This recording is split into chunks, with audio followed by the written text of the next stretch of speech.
What's up? Happy Monday. Welcome into this edition of 3 Point Stands presented by Mountain Dew. Meghan, Triplett, John Roser here with you to wrap up All-Star Weekend. Roser, I'm still in Cleveland. I'm still a little tired, so let's get right to it. Let's start with Desmond Bane. Desmond Bane made his debut at All-Star Weekend in the Rising Stars game and also in the Skills Challenge. Overall, what was your takeaway from seeing Desmond Bane bright lights? Rising Stars, I thought he was a little nervous at first. But then again, it's just tough because it's not Desmond's an intense guy and the game's not intense at all. So it is what it is. They ended up losing in the finals, but I thought he was fine. But I did think he was a little nervous at first. The 3-point contest, I don't know if it was nerves or if it's just going first. Going first is not easy in the 3-point contest because you would rather go somewhere in the middle or go last because then you know what you need. You know what you need to hit. And I thought Des got thrown off in the middle of it and got a little rattled in the middle of it when he had 1 foot on the line. So he should have had 20. He should have had 20, but he had 1 foot on the line when he hit the last money ball from the center. And I think they kind of told him that didn't count or something right there because he skipped the Mountain Dew ball and went right to the right wing rack. And then he took like 2 shots from the right wing rack and then went back to the Mountain Dew ball. So I thought that I think he was just thrown off there and maybe a little first time jitters, but it stinks when it's your first time and you have to go first. Yeah. And he had a big weekend. Like he had to do a lot over the weekend for it to be like your first time there as well. I mean, I think overall he did great. He did say when he was nervous. He was like when he was warming up, he was knocking down everything. And I think when he got out there going first, all of that combined, just the excitement of it all. I can't wait. I don't think it'll be our last time seeing Desmond Bane as a part of All-Star. I mean, he's still bringing some hardware home though. He's still got something to bring home to show for it. But he did say if he was to come back, he's definitely going to win it. And we'll see a whole lot more from Desmond Bane. Well, hopefully he's back. He will be. He definitely will be there. I mean, if anything, everyone's talking about, even the broadcast, the people there live, everyone's talking about his biceps. Like, I think everyone seeing it in person for people who have not seen pythons. He's got pythons. He does. He does. Okay, well, how about our other star from All-Star Weekend? John Morant made his debut as an All-Star starter. Didn't get as many minutes as we probably would have liked to see John Morant, but he did get some amazing dunks and he made it look so effortless. What did you like about Ja's weekend at All-Star? I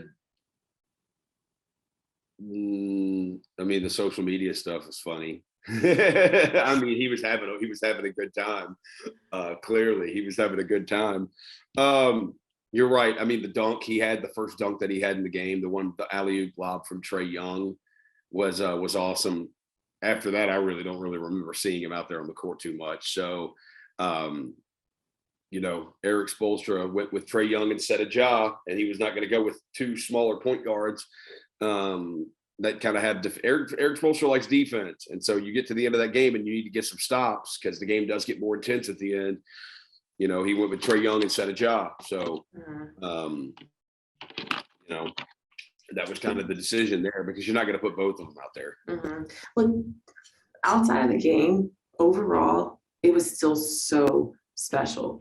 Like, Roser, being around Cleveland, seeing Josh pictures everywhere, posters, seeing kids have his jersey on, and like seeing it, just his face plastered everywhere, it just still was like a very, very special overall weekend. Josh said it. He was like, I'm here to put on for the city of Memphis, to put on for my hometown, to put on for the state of South Carolina, Georgia, his family, his friends. And he said he felt that. He just felt the love. And I do think when it's your first time, you're nervous, you're excited. You can kind of see the emotions around him, but he was also like, I'm here to celebrate and just have some fun. And I do think that he had that fun moment, especially when you saw him be a part of the 75th anniversary special during halftime, to hear him come out and say all these guys, I wouldn't be who I am if it wasn't for all these guys on this list. And to hear him also say, I can't wait to make that 100-player list. I mean, it just really just solidified how special John Morant is, and just can't wait to see where his career takes it, because it's only up from here. And so overall, great weekend. I definitely think he still put on for the city of Memphis. It was still special. A lot of players are talking about John Morant broadcasters talking about John Morant, analysts talking about John Morant. And so you definitely know it's not going to be his last All-Star. Like No, it won't be. No, he's too popular for it to be his last All-Star, but you yes. get more health. Yeah, no, he will be in plenty more. Then he will perform better in others. No, I thought it was really cool earlier in the week when one of the banners went up in Cleveland and it was all over social media and it's freaking Giannis and LeBron and it's all the Nike guys. It's LeBron and Giannis and KD and Devin Booker and John Morant, which is just awesome. Mm-hmm. It was cool for him to have this moment with his family. It's really great to see him like Ja and Desmond just having fun because it's called All-Star Break.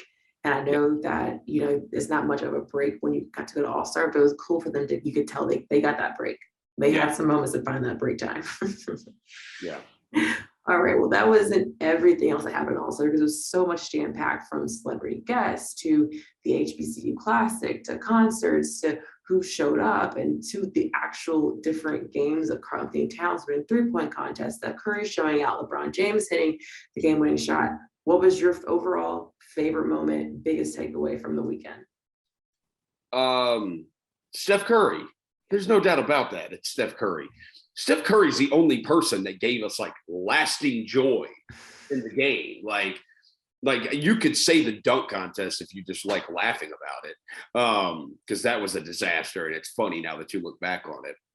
But Steph Curry, because Steph Curry, his run spanned a couple of quarters where he just could not miss and he's making every freaking three on the planet.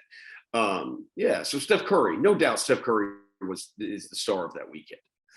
You're right. You talk about Steph Curry, 16 threes, 50 points. He went from getting all the boos to everyone loving and celebrating him.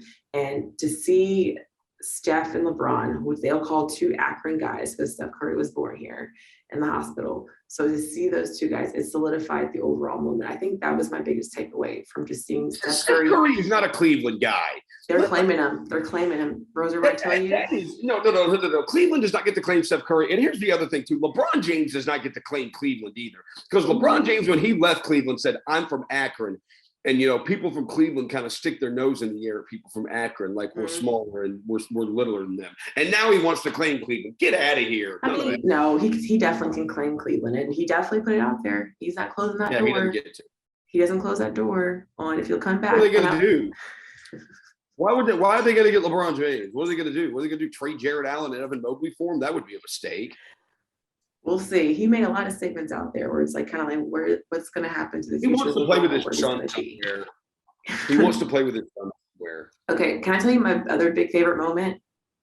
Halftime. Seeing the 75 player list and seeing all the guys out there, that was special, Roser. Like that was a moment that I will never forget. And like just see them all come together and just overall from the tribute to Earth, Wind and Fire to the special video packages that they ran for each position, and to see different generations of these basketball stars all come together. And the picture, if you haven't seen the picture, NBA posted the picture.